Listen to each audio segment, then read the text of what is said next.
Hello everyone. अभी तक हम सरफेस केमिस्ट्री के 2 पार्ट कंप्लीट कर चुके हैं। पहला है उसमें से एडसॉर्प्शन और उसका दूसरा पार्ट है कैटालिसिस। अब हम इसके तीसरे पार्ट कोलाइडल स्टेट में मूव कर रहे हैं। तो आइए हम शुरू करते हैं अपना टॉपिक कोलाइडल स्टेट। जैसा कि हम क्लास 9 से पढ़ते आ रहे हैं कि सॉल्यूशन को हम 3 कैटेगरी में डिवाइड करते हैं। पहला होता है हमारा ट्रू सॉल्यूशन और दूसरा होता है हमारे पास सस्पेंशन। इसके अलावा हम एक तीसरी कैटेगरी भी लेते हैं जिसे हम पढ़ते हैं कोलाइडल सॉल्यूशन। ठीक है, तो अब हम इन तीनों को एक एक करके कंप्लीटली समझ लेते हैं जिससे आगे आके टॉपिक को कवर करने में हमें आसानी रहे। तो अगर हम बात करें ट्रू सॉल्यूशन की, तो ट्रू सॉल्यूशन के पार्टिकल्स वो पार्टिकल्स होते हैं जिनका particle size less than 1 nanometre होता है। तो इसके पार्टिकल्स का साइज जो होता है वो होता है less than 1 nanometre.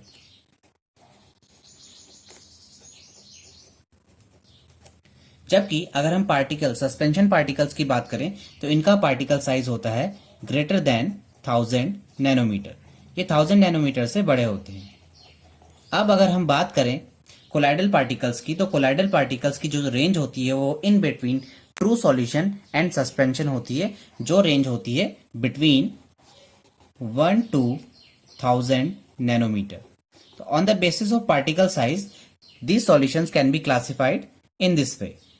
Okay, so ये बात थी पार्टिकल साइज की। अब अगर हम इनका जो कंपोजिशन है अगर उसकी बात करें तो उनकी कंपोजिशन के बिहाफ पे हम इनको इस तरह से क्लासिफाई कर सकते हैं कि ट्रू सॉल्यूशन के पार्टिकल्स जो हमारे होते हैं वो होते हैं नेचर में होमोजीनियस नेचर के, यूनिफॉर्म कंपोजिशन वाले, होमोजीनियस इन नेचर।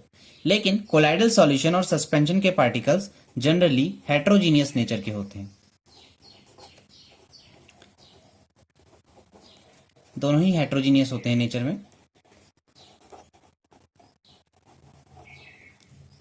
इसके अलावा अगर हम बात करें इनकी विजिबिलिटी की, तो ट्रू सॉल्यूशन के पार्टिकल्स जो ट्रांसपेरेंट होते हैं, सिमिलरली कोलाइडल सॉल्यूशन के पार्टिकल्स भी हमारे ट्रांसपेरेंट होते हैं।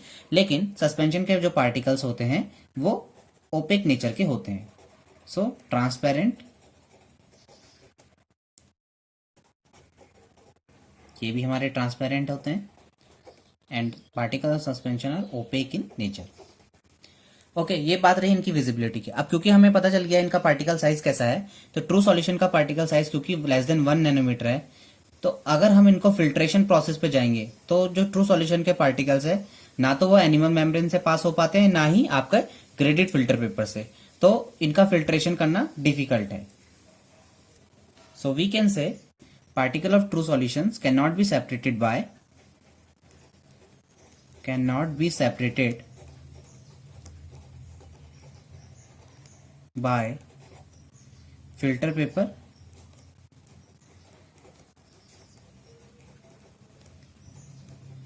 as well as animal membrane. दोनों से ही सेपरेट नहीं हो पाते हैं एनिमल मेम्ब्रेन। लेकिन अगर हम बात करें पार्टिकल ऑफ सस्पेंशन की, क्योंकि सस्पेंशन के पार्टिकल लार्ज साइज के हैं तो ये इजिली हमारे क्या हो जाते हैं, सेपरेटेड आउट हो जाते हैं। सो जो पार्टिकल हैं सस्पेंशन के ये हमारे दोनों से ही सेपरेट आउट हो जाते हैं, कैन बी इजिली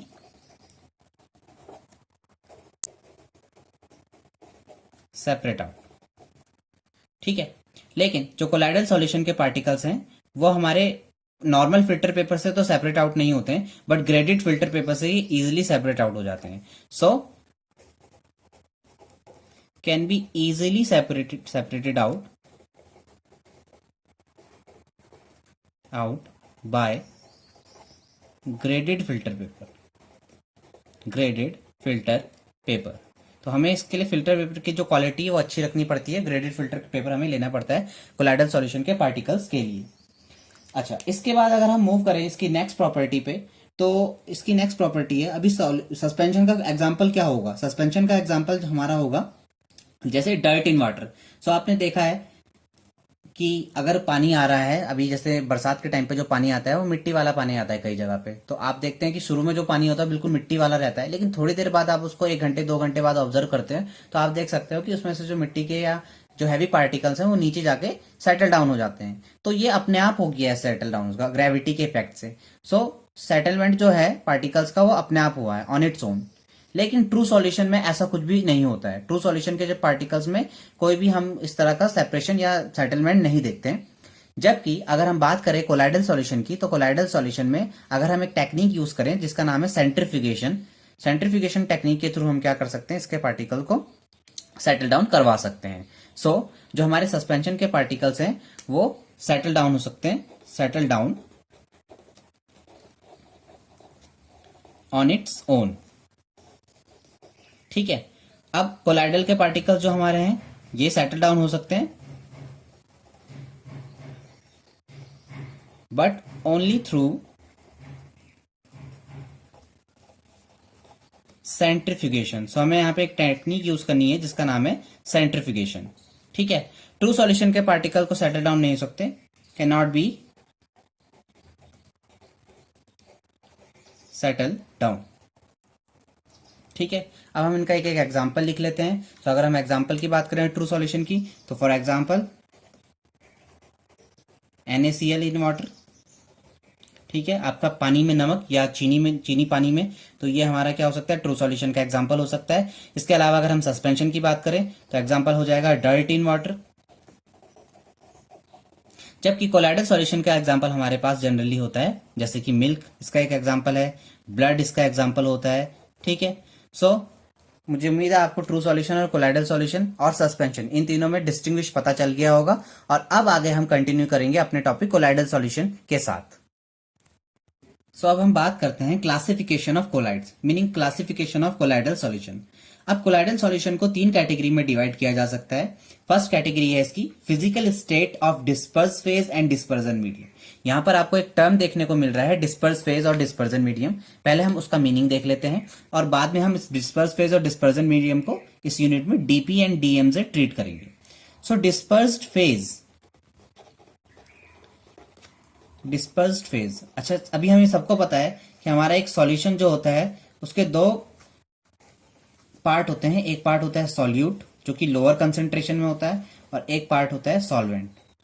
सो यहां पर जो सॉल्यूट है वो बिल्कुल उसकी तरह है, किसकी तरह, डिस्पर्स फेज की तरह, मीनिंग लो कंसेंट्रेशन में जो है वो डिस्पर्स फेज कहलाएगा।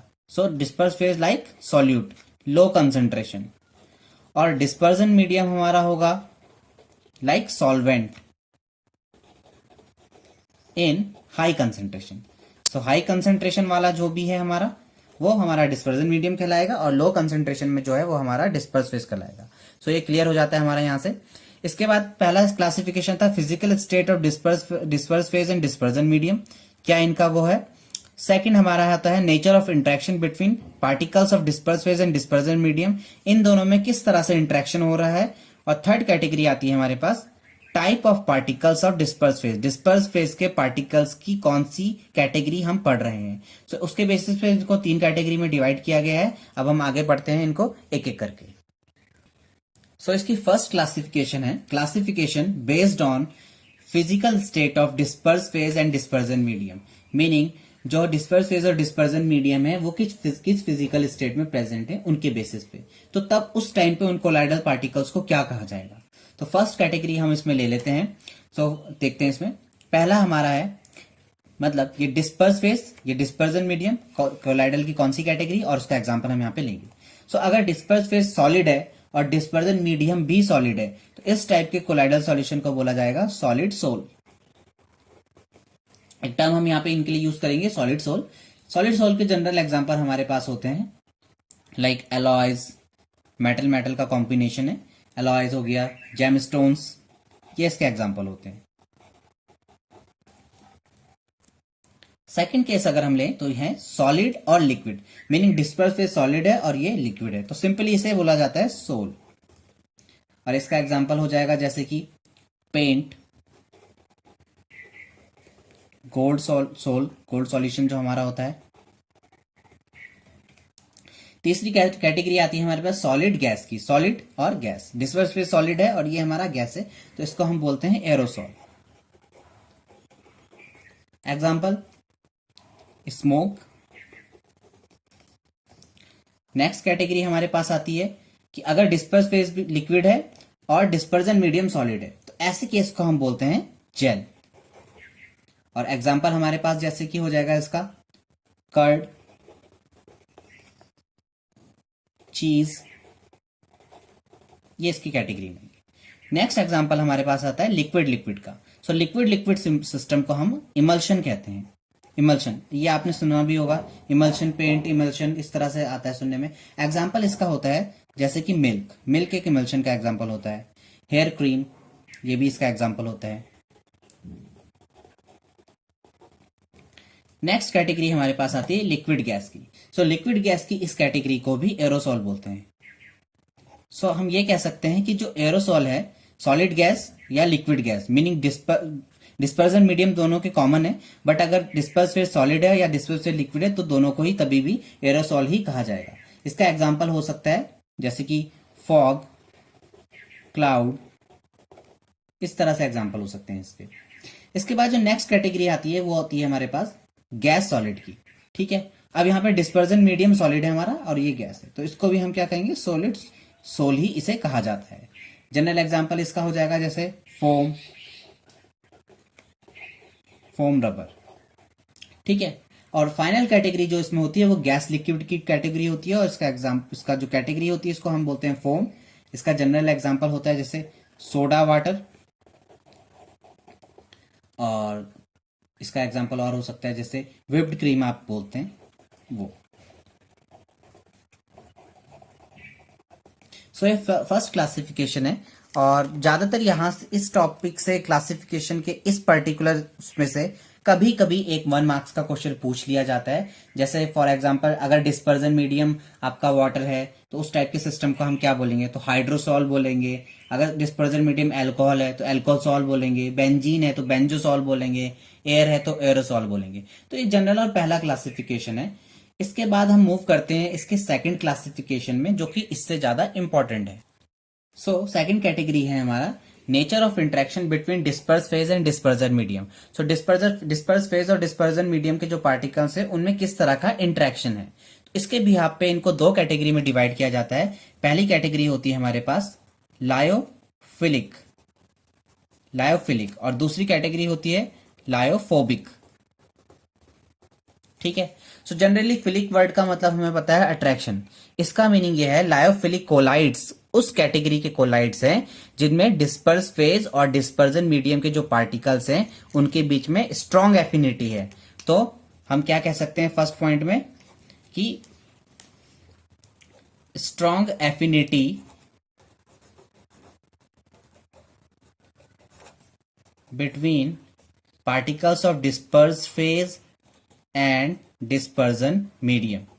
सो डिस्पर्स फेज और डिस्पर्जन मीडियम के पार्टिकल्स में स्ट्रॉन्ग एफिनिटी हो गई है। इसके कंपैरिजन में अगर हम बात करें लायोफोबिक कोलाइड्स में तो ये बिल्कुल उल्टा, इसमें एक फोबिया वर्ड यूज कर रहा है। फोबिया वर्ड का मतलब है कि हेट्रेट, एक दूसरे से घृणा करना। So no affinity between particles of disperse phase and dispersion medium.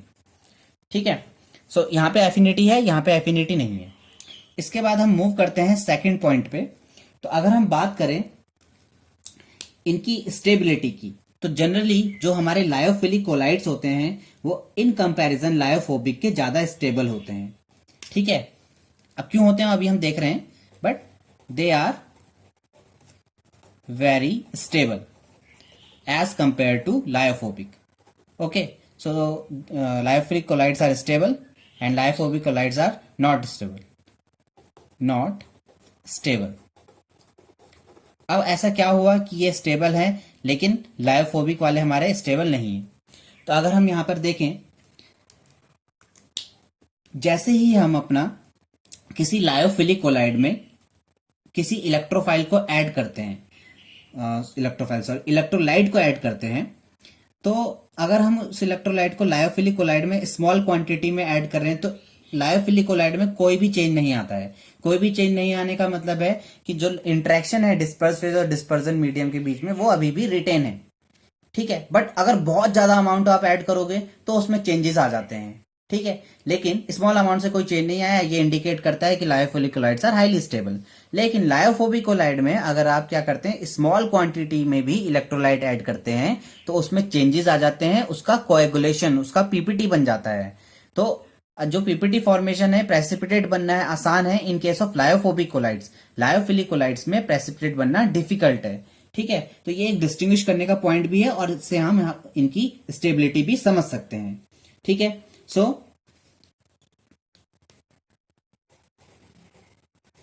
Can not B easily precipitated, इसका प्रेसिपिटेशन डिफिकल्ट है और इसका इजी है, कैन बी इजीली प्रेसिपिटेटेड। अब अगर सपोज समहाउ आपने क्या किया, लायोफिलिक कोलाइड का प्रेसिपिटेशन करवा दिया, मान लिया आपने पीपीटी बनवा दिया एक्सेस में इलेक्ट्रोलाइट ऐड करवा के, ठीक है, तो भी हम क्या कर सकते हैं, अगर आपने पीपीटी बनाया है तो हम दोबारा से उसको डिस्पर्स फेज और डिस्पर्जन मीडियम को की सेपरेटेड फॉर्म में वापस ला सकते हैं। ठीक है, इसका मतलब क्या हुआ कि लायोफिलिक कोलाइड्स हमारे कैसे नेचर के थे, reversible. So lyophilic colloids are reversible in nature, reversible nature होता है लायोफिलिक कोलाइड्स का। लेकिन इसके कंपैरिजन में अगर आप क्या करें, लायोफोबिक को देखें, तो लायोफोबिक में क्या होता है कि अगर एक बार आपने पीपीटी फॉर्म कर दिया तो उसको अब आप सेपरेट आउट नहीं कर सकते। ठीक है, सो ये इंडिकेट करता है lyophobic colloids are irreversible in nature. Okay, example की बात अगर हम करें, सो लायोफिलिक कोलाइड क्योंकि इसमें डिस्पर्स फेज और डिस्पर्जन मीडियम में स्ट्रॉन्ग एफिनिटी है, तो इसके जो जनरल एग्जाम्पल्स हमारे होते हैं वो होते हैं जैसे गम, जेलेटिन और स्टार्च, इस तरह के। इसके कंपैरिजन में अगर हम लायोफोबिक कोलाइड्स की बात करें तो इसके जनरल एग्जांपल्स होते हैं जैसे कि solutions of metals like silver, gold and like ferric hydroxide.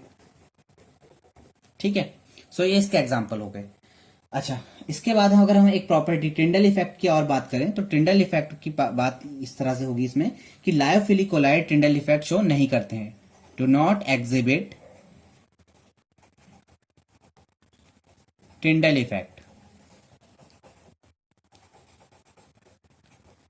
जबकि lyophobic colloid Tyndall effect show करते हैं। So they show Tyndall effect. Tyndall effect हम आगे भी डिटेल में पढ़ेंगे और आपने वैसे पहले भी इसको डिटेल में पढ़ा है, क्लास 9-10 में आप पढ़ के आए हैं इसको। ठीक है, सो ये हमारे पास आप देख सकते हैं लायोफोबिक और लायोफिलिक कोलाइड दोनों हो गया, और इसके साथ साथ आपका एक बेनिफिट यहाँ पे ये भी है कि आपको इनके डिस्टिंग्विश करने का भी मेथड पता चल गया, यहां से आप इनको डिस्टिंग्विश भी कर सकते हैं। सो अगर अब हम मूव करें इसकी लास्ट कैटेगरी क्लासिफिकेशन की, तो नेक्स्ट टाइप इसका है classification on the basis of the particles of disperse phase. Disperse phase के पार्टिकल्स कैसे हैं उनके बेसिस पे। ठीक है, सो उनके बेसिस पे इनको 3 कैटेगरी में डिवाइड किया गया है। फर्स्ट कैटेगरी हमारी multi molecular colloids, second one is macromolecular colloid and third one is associated colloid. तो अब इन 3 कैटेगरी को हम एक एक करके पढ़ेंगे जिससे कि हमारा क्लासिफिकेशन टॉपिक कंप्लीट हो जाए। सो अगर हम बात करें इसकी लास्ट कैटेगरी, तो इसमें 3 क्लासिफिकेशन है, multi molecular colloid, macromolecular colloid and associated colloid. तो अब हम एक एक करके इनको डिस्कस करते हैं। सो फर्स्ट हमारे पास आता है मल्टी मॉलिक्यूलर कोलाइड। तो मल्टी मॉलिक्यूलर कोलाइड, अब जैसे एक मल्टीनेशनल कंपनी है, तो मल्टीनेशनल कंपनी हम कब कहेंगे कि जब उसका जो भी आपका बिजनेस का सेंटर है वो कई जगह आपका फैला हुआ हो। ठीक है, डिफरेंट कंट्रीज का कंट्रीब्यूशन उसमें हो। ठीक है, तो डिफरेंट कंट्रीज मतलब कि अलग अलग छोटी छोटी कंट्रीज का या बड़ी बड़ी कंट्रीज का कंट्रीब्यूशन उसमें हुआ है, उसके बाद आपका एक बड़ा सेट बना है, तो उसको आपने मल्टीनेशनल कंपनी कहा है। तो बिल्कुल इसी तरह से मल्टी मॉलिक्यूलर कोलाइड में भी क्या होता है कि जो पार्टिकल्स होते हैं डिस्पर्स फेज के, ठीक है, वो लेस देन 1 नैनोमीटर के पार्टिकल्स आपस में एग्रीगेट होते हैं, वो जुड़ जाते हैं, और उनके एग्रीगेशन होने से जो हमारा कोलाइडल पार्टिकल का जो रेंज मिलता है हमें, ठीक है, और उस कोलाइडल पार्टिकल की रेंज हमें मिलने से इस टाइप की कैटेगरी को हम कहते हैं मल्टीमॉलिक्यूलर कोलाइड। तो स्टूडेंट्स, अगर आप डेफिनेशन लिखना चाहते हैं तो आप लिख सकते हैं। डेफिनेशन आपकी इस तरह से रहेगी कि when on dissolution atoms or smaller molecules of a substance having particle size less than 1 nanometer aggregate together to form particles of colloidal dimension, then the particles thus obtained are called multimolecular colloids। ठीक है, तो इसमें हमें पता चला जो disperse phase के particles हैं उनका साइज हमारा क्या हो जाएगा, लेस देन 1 नैनोमीटर के हैं वो, और वो आपस में क्या कर रहे हैं, एग्रीगेशन शो कर रहे हैं। तो हम यहाँ पे लिख सकते हैं कि they consist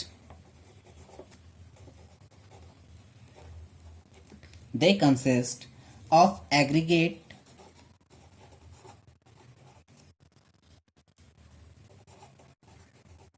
aggregates of atoms or molecules having diameter less than 1 nanometre. Okay, so the diameter इनका है वो लेस देन 1 नैनोमीटर है। इसके अलावा अगर हम बात करें इनमें किस टाइप की फोर्स इसमें वर्क कर रही होती है, तो इसमें जनरली जो फोर्स वर्क करती है वो वैंडरवाल फोर्स वर्क करती है, मीनिंग वीक फोर्स यहाँ पे वर्क कर रही है। सो किस टाइप की फोर्स हो गई, weak van der Waals force.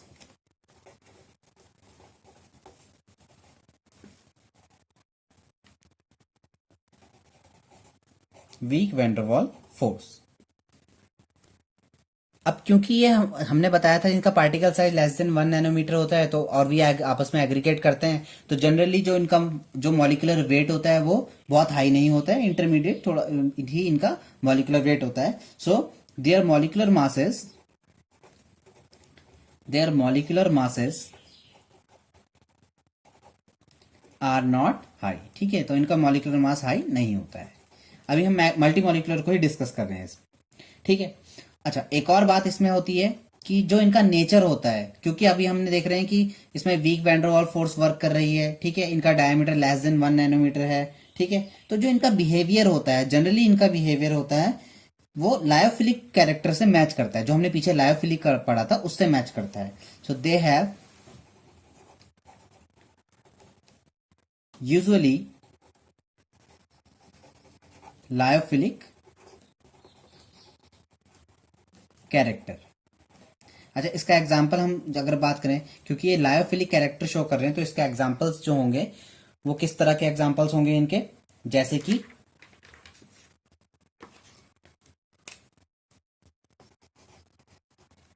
Gold sol, ठीक है, और सल्फर सॉल, इस तरह के इसके एग्जाम्पल्स होंगे हमारे। ठीक है, अच्छा, इसके अलावा अगर हम बात करें अब, क्योंकि इनमें वीक फोर्सेस थी, ठीक है, तो ये हमारे पास क्या हो गया, मल्टीमॉलिक्यूलर कोलाइड्स हो गए। सेकंड कैटेगरी में हम मूव करते हैं जिसका नाम है मैक्रोमॉलिक्यूलर कोलाइड्स। सो मैक्रोमॉलिक्यूलर कोलाइड्स में हमारे पास क्या होता है, जैसे उसमें डिस्पर्स फेज का पार्टिकल का साइज लेस देन 1 नैनोमीटर था, तो इस वाले केस में क्या होता है, जो पार्टिकल साइज होता है वो काफी ज्यादा होता है। ठीक है, लार्ज पार्टिकल साइज में जनरली इनका होता है, तो बिग साइज के इनके पार्टिकल्स होते हैं, जिसकी वजह से हम इनको क्या कहते हैं, मैक्रोमॉलिक्यूल भी कहा जाता है, और इस कोलाइड्स को हम मैक्रोमॉलिक्यूलर कोलाइड्स कहते हैं। इसके एग्जांपल्स जैसे कि क्या हो जाते हैं, ये गम, जिलेटिन, स्टार्च, इस तरह की कैटेगरी के एग्जांपल्स इसके आपके एग्जांपल्स होते हैं। ठीक है, सो मैक्रोमॉलिक्यूलर कोलाइड आपको क्लियर हो गया होगा। मल्टीमॉलिक्यूलर में क्या है, लेस देन 1 नैनोमीटर के एग्रीगेट करके कोलाइडल डायमेंशन में आते हैं, और इसमें क्या होता है, लार्ज साइज के होते हैं, जो कि क्या होते हैं, डिसोल्यूशन होने पे कोलाइडल रेंज में आ जाते हैं। तो इस तरह की कैटेगरी वाले को हम क्या करेंगे, मैक्रोमॉलिक्यूलर कोलाइड्स कहेंगे। ठीक है, सो अब हम इनको भी लिख लेते हैं। सो जो इनका साइज है वो क्या है, काफी हाई है। So they consist large size molecules. ठीक है, अच्छा, वहां पे जो फोर्सेस काम कर रही थी वो वीक वैन डर वाल फोर्स वर्क कर रही थी। अच्छा, अब यहाँ पर क्या होता है, ये जो मॉलिक्यूल्स होते हैं काफी फ्लेक्सिबल होते हैं और ये किसी भी तरह की शेप ले सकते हैं। They are flexible and can take any shape. ठीक है, अब जैसे आपने पॉलीमर्स तो देखा ही है, पॉलीमर्स में आपने रबर स्टार्च ये सब पढ़ा है, तो जो क्योंकि इसकी कैटेगरी के जो एग्जांपल है वो हमारे क्या है, रबर स्टार्च, जिलेटिन, यही इसका एग्जांपल है। तो अगर यही इसका एग्जांपल है तो इसका मतलब क्या होता है, ये तो किसी भी तरह की शेप ले लेते हैं। दैट्स वाई हम यहाँ पे कह रहे हैं कि इनमें फ्लेक्सिबिलिटी होती है। ठीक है, और ये किसी भी तरह की शेप ले लेते हैं। सो इसके एग्जाम्पल्स भी यहाँ पे हमारे पास आ गए। अच्छा, अगर हम बात करें मॉलिकुलर वेट की, तो मॉलिकुलर वेट इनका हाई होगा, क्योंकि मल्टी मॉलिकुलर वाले केस में जो मॉलिकुलर वेट था वो लो था। So they have high molecular weight, तो इनका मॉलिक्यूलर वेट हाई है हमारे पास। और जो जैसे वहां पे वो बिहेवियर शो करते थे लायोफिलिक, यहाँ पे उल्टा होगा, दे एग्जिबिट लायोफोबिक बिहेवियर। तो आप बिल्कुल एक कंपेरेबल मैनर में इनको दोनों को डिस्कस कर सकते हैं। सो मल्टी मॉलिक्यूलर और मैक्रो मॉलिक्यूलर एक तरह से बिल्कुल ही अपोजिट हो गए हमारे। ठीक है, अब अगर हम मूव करें एसोसिएटेड कोलाइड्स के पे, तो आपने एक टर्म पढ़ा होगा पहले, काफी पहले, मिसल्स। ठीक है, और जनरली एक टर्म ये आपको सुनाई देता है। सो मिसल्स होते क्या हैं, तो हमें पता है मिसल्स एक्चुअली क्या होते हैं। सो मिसल्स आर द क्लस्टर और aggregated particles formed by association of colloids in solution. तो मिसल्स हमारे क्या होते हैं, क्लस्टर होते हैं या एग्रीगेटेड पार्टिकल्स होते हैं। ठीक है, और जब ये एग्रीगेटेड पार्टिकल्स आपस में ज्वाइन हो जाते हैं, ये एक बड़ा सा एक क्लस्टर फॉर्मेशन कर देते हैं, तो हम इनको क्या कहते हैं, इसका उसमें हम इनको मिसल्स कहते हैं। ठीक है, अच्छा, अब हम अगर मूव करें कि एसोसिएटेड कोलाइड्स हमारे क्या हैं। सो एसोसिएटेड कोलाइड्स हमारे वो कोलाइड्स होते हैं जिनको अगर हम क्या करते हैं, किसी मीडियम में डिसॉल्व करते हैं, तो अगर ये लो कंसेंट्रेशन में प्रेजेंट है तो ये as a normal electrolyte work करेंगे, बट अगर ये एक हाई कंसेंट्रेशन में प्रेजेंट है तो ये कोलाइडल सॉल्यूशन की तरह वर्क करते हैं। तो हमने क्या कहा, लो कंसेंट्रेशन में एज एन इलेक्ट्रोलाइट, और अगर हाई कंसेंट्रेशन में प्रेजेंट है तो ये क्या करते हैं, कोलाइडल सॉल्यूशन की तरह एक्ट करते हैं। ठीक है, एग्जांपल आपको पता ही है, जैसे सोप में मिसल्स फॉर्मेशन होता है। तो हमने क्या देखा, पहला point, they consist of aggregation of a large number of ions, aggregation of large number of ions. ठीक है, तो लार्ज नंबर ऑफ आयंस की एक एग्रीगेशन से इनका फॉर्मेशन होता है। अच्छा, दूसरी अगर हम बात करें इसमें, तो ये जो बिहेव करते हैं, they behave as normal electrolyte at low concentration and colloidal particles